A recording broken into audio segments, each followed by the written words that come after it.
What happens when one of Hollywood's most respected actors finds himself face to face with a late-night host who pushes one joke too far? Tonight, we're diving into a confrontation that shocked viewers, silenced a studio audience, and ended with Samuel L. Jackson walking off the Late Show leaving Stephen Colbert, visibly shaken and utterly speechless.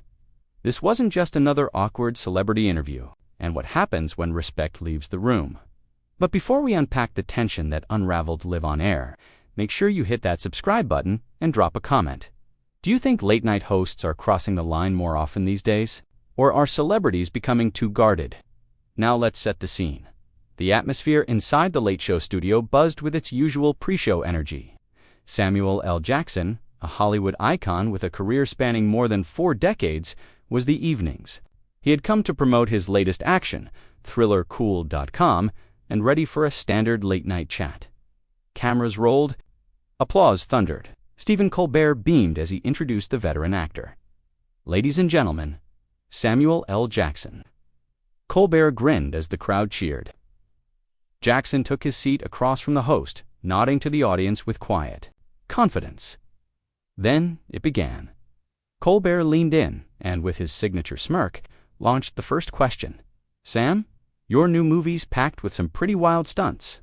The question hit like a wrong note in a symphony, subtle but unmistakable.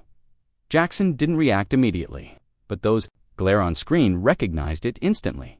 He repeated Colbert's words back to him slowly. "My age." "Was that question written by your research team, or did you just pull it out of your pocket 5 minutes ago?" Colbert laughed awkwardly, trying to brush it off. "Hey, I'm just saying we're not all 25 anymore, right? I threw my back out last week, just getting out of bed," he chuckled. "I figured someone your age might have some wisdom about knowing your limits." The laughter he expected never came. The audience had gone still. Jackson's eyes narrowed, his jaw set. "My age," he said, the words sharp and deliberate. Then he leaned forward. "Stephen, did you actually watch my recent work? Or did you just skim through your cue cards and decide to open with a dig at how many birthdays I've had?" Colbert, still trying to salvage the mood, waved it off. "Come on, Sam, don't be so sensitive. It's all in good fun. Besides, age is just a number, though. In Hollywood, it's usually a pretty important one, right?" Jackson didn't smile. Instead, he sat forward, eyes locked on Colbert like a laser sight. The room dropped a few more degrees. "Sensitive?" His tone turned ice cold. "You think I'm being sensitive because I don't laugh when a professional interviewer reduces a 40-year career to a punchline about being old? That's not sensitivity, Stephen. That's called expecting respect." Behind the cameras, production crew members exchanged worried glances. This wasn't banter anymore. This was a collision course, and Jackson wasn't blinking. Colbert, clearly rattled, tried to change gears. "Look, I didn't mean anything by it. I was just trying to keep things light. You know, have fun with the interview." Jackson leaned back slightly, but the intensity in his voice only grew. "Let me explain something to you about keeping things light," he said, his voice slow and deliberate. "When someone like me comes on your show after decades, we come here to share that work, that craft, that effort. You don't open by asking if we're still capable of doing our jobs." The audience was now completely silent. Even Colbert's usual comedic bravado seemed to fade.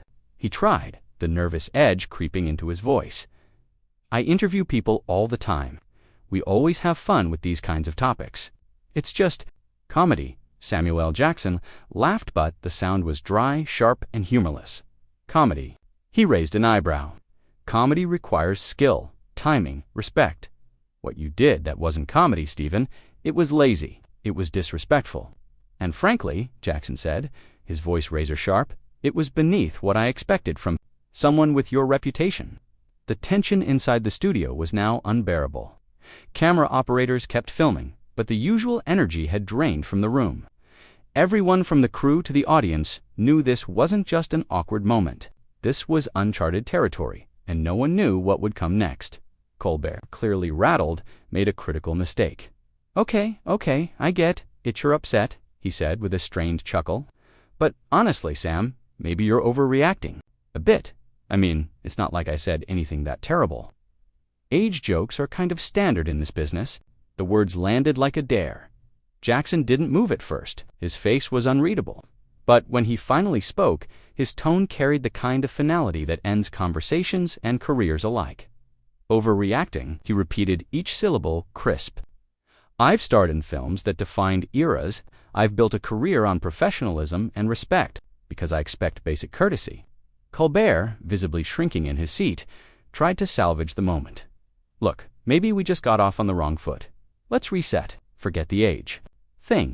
Let's talk about the movie. Jackson studied him for a long moment before shaking his head slowly. Stephen, the problem isn't that we got off on the wrong foot, he said. The problem is that you don't understand what just happened. The lights above the stage now seemed harsher, brighter, as if exposing every crack in the host's confidence. But instead, I've been doing this show for years. I've interviewed presidents, Nobel Prize winners, A-list celebrities. I think I know how to conduct an interview. Maybe the real issue here is that some people just can't take a joke anymore. The impact of those words rippled through the room like a slap. Jackson didn't flinch, but the air had shifted. The intensity in his eyes was the same one that made villains cower in films. He leaned back, calmly, deliberately studying Colbert, like a man who already knew the end of the story. Some people can't take a joke, he echoed, voice low but dangerous. Let me explain something to you about jokes. Stephen, they need two things. They have to be funny, and they have to come from a place of respect or shared understanding. What you did, that wasn't a joke. That was a lazy swing for a cheap laugh at my expense. Colbert's face flushed. His usual mask of calm had cracked. What's funny to some might not land with others. That's just how it works. Jackson nodded, almost contemplatively. You're right about that. Comedy is subjective. Then he leaned forward again, voice cool and commanding. But professionalism isn't. Respect isn't. And what you're doing right now, trying to explain, away disrespect as comedy isn't subjective. Either it's just unprofessional. The audience was now completely still, watching a battle of wits that had turned into something far more personal. And Colbert, boxed in and scrambling, made one last misguided attempt to shift the blame. You actors usually come on this show to have fun, connect with the audience, promote their work. They don't spend the whole time nitpicking every word, I say, looking for reasons to be offended. That did it. Jackson raised an eyebrow. Then finally, he smiled. But it wasn't warm. It was the kind of cold, controlled smile that could silence a room. I'm having a bad day. His voice dripped with dark amusement. Steve and I came, and instead of asking me about my craft, or the story, or my work, you opened by questioning whether I'm still physically capable of doing my job because of how many birthdays I've had. First, you questioned whether I'm too old to do my job, Jackson said, his tone even but laced with sharp precision. Then, when I called you out, you said I was overreacting. Then I was being too sensitive. Then I couldn't take a joke, and now I'm just having a bad day and looking for reasons to be offended. Colbert squirmed in his seat, visibly uncomfortable. His usual confidence had evaporated. That's not how I meant it, he began. Jackson leaned in, his voice lowering, each word deliberate and cutting. Then tell me, Stephen, how did you mean it? Because from this chair, it looks an awful lot like you're doing everything in your power to dodge responsibility. You started this conversation with disrespect, and instead of owning it, you've been digging yourself deeper every step of the way. The production team behind the cameras had stopped pretending to act natural. Everyone knew they were witnessing a train wreck, when this one was happening in full HD, in front of a live audience. Sensing he was losing control, Colbert tried to steer things back. Okay, Sam, I think we need to ease up here. This is getting a bit too intense for late night, don't you think? Maybe we just move on, talk about your movie. Jackson didn't move. He sat there perfectly composed, then slowly shook his head, too intense. For late night, he echoed. Stephen, do you hear yourself? You just told me that asking for basic respect is too intense for your show. You're literally saying that holding you accountable for professional courtesies too much to ask. That's not what I meant, Colbert protested weakly. That's exactly what you said, Jackson replied calmly but with absolute finality. You opened this with a jab at my age. When I addressed it, you minimized it.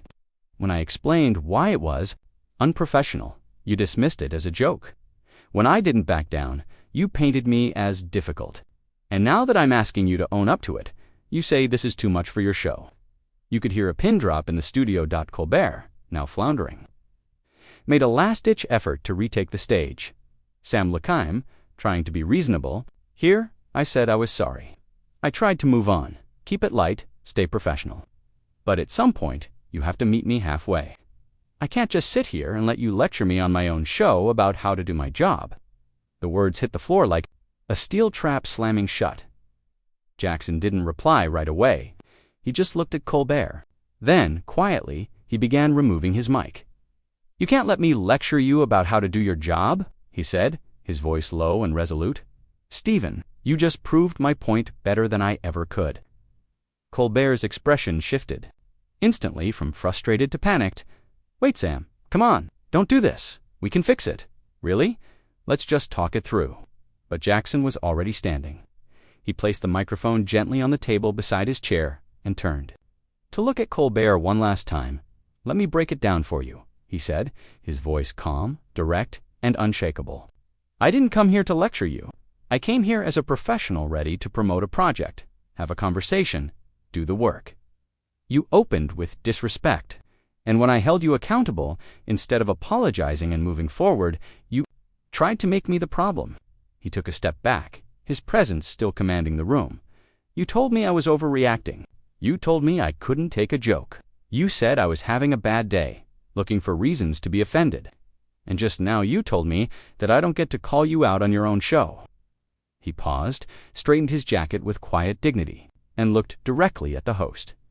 "Stephen, the problem isn't that I'm trying to tell you how to do your job. The problem is you don't know how to do it with respect, and that's not something I can fix for you." Colbert stood, desperation in his voice now. "Sam, please let's just finish this. This is being blown way out of proportion."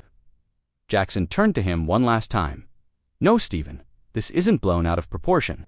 This is exactly the right proportion. You disrespected me from the start, and instead of taking the high road and moving forward, you spent the entire interview trying to make it my fault." With that, Jackson walked off the stage, leaving behind a stunned audience, a silenced host, and one of the most unforgettable moments in late-night television history. "That tells me everything I need to know about how you conduct yourself," Jackson said flatly. Colbert's face flushed, sweat beginning to bead on his forehead under the harsh studio lights. He looked shaken, fully aware that the ground beneath his own show was slipping fast. "Sam, please," he said, voice cracking slightly. "Just give me one more chance. Let's reset. We can start over, talk about your film, have a real conversation." Jackson studied him, not with anger, but something closer to pity. "Stephen," he began slowly, "you've already had more chances than most people would give. I gave you one when you made that age comment, and I calmly pushed back. I gave you another when you called me sensitive, and I explained why it was unprofessional. Then again, when you accused me of overreacting, and I laid out what respect looks like. Again, when you said I couldn't take a joke, and I clarified the line between comedy and disrespect. And even when you said I must be having a bad day, I still tried to give you the benefit of the doubt. The audience was frozen. You could feel the weight in the room, like watching a seasoned craftsman dismantle a failing structure, brick by brick. But when I asked you to simply take responsibility for your own words," Jackson continued, "you told me you wouldn't be lectured on your own show. That wasn't me asking for more patience, Stephen. That was me showing you exactly who you were dealing with, and you dismissed it." Colbert, visibly rattled, made a final frantic attempt to save face. "This is ridiculous," he snapped. "You're making a huge scene over nothing. Everyone here can see it you're the one being unreasonable. I made one harmless comment about age, and you turned it into this circus." The words had barely landed when Jackson's expression shifted on almost cinematic stillness overtaking him. He stepped closer, his voice dropping to a whisper that somehow carried more weight than shouting ever could. "Everyone can see I'm being unreasonable," he repeated slowly, the words chilling. "Stephen, you just made the gravest mistake of this entire interview. You tried to turn your audience against me to save yourself. You tried to make them complicit in your disrespect. Silence, not even a cough or a shuffle in the crowd. Just the hum of equipment and the tension of a moment teetering on collapse. Jackson turned slightly, addressing the audience directly. "Ladies and gentlemen," he said with composure, "I want you to understand what just happened. Your host invited me here then, opened the conversation by questioning whether I was too old to do my job. Then, for nearly 20 minutes, he tried to convince me that expecting basic professional respect was somehow unreasonable. And when he realized he was losing this conversation, he turned to you, hoping you'd see me as the problem." He turned back to Colbert, who stood frozen behind his desk. "That's not just unprofessional, Stephen," Jackson said. "That's manipulative. You tried to weaponize your own audience against a guest who expected nothing more than decency." Colbert's voice, now barely a whisper, trembled out.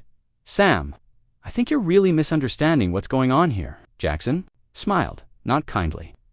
The kind of smile that silences a room. "No, Stephen," he said calmly. "I understand perfectly. What's happening is you thought you could get a cheap laugh at my expense, and when I challenged you, you realized I'm not the kind of man who lets that slide." He took a final step toward the edge of the stage. "What's happening here is that you're showing the entire world you don't have the skill set, the integrity, or the awareness to handle a guest who demands to be treated as an equal." He looked around the room one last time, controlled, measured, unshakable. "You've got cameras. You've got a platform. You've got a team and a studio and lights. But respect." He paused, letting the silence do its work.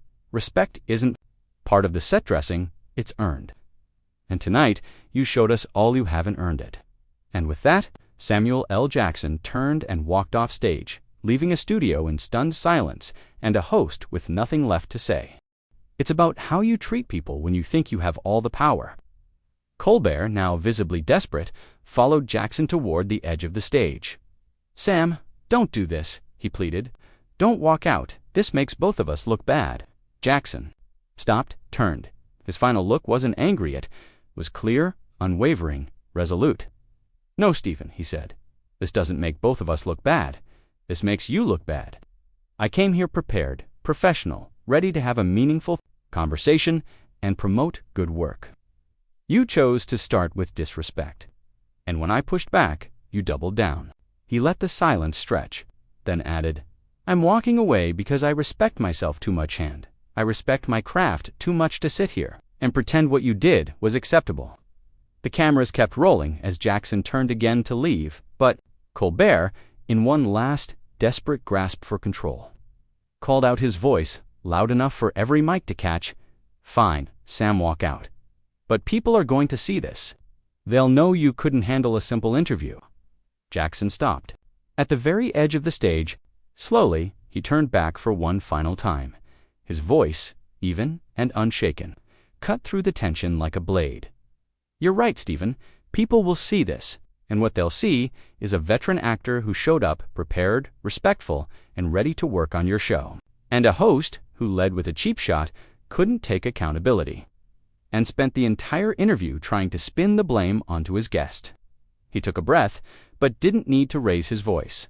"What they'll see," Jackson continued, "is a man who has earned respect over 4 decades walking away from someone who still doesn't understand what respect even means." And just like that, without another word, Samuel L. Jackson walked off the late show stage. Colbert stood frozen, alone beneath the lights, cameras still rolling. His face betrayed the full weight of what had just unfolded. The crowd didn't clap. They didn't boo. They just sat silent, stunned, unsure of what they were supposed to do. Jackson's footsteps echoed down the hallway off stage steadily, confidently leaving behind a host who had just been handed the hardest lesson of his career. There's a difference between having power and commanding respect. What do you think of this incredible confrontation? Have you ever seen a guest hold a host this accountable live on air?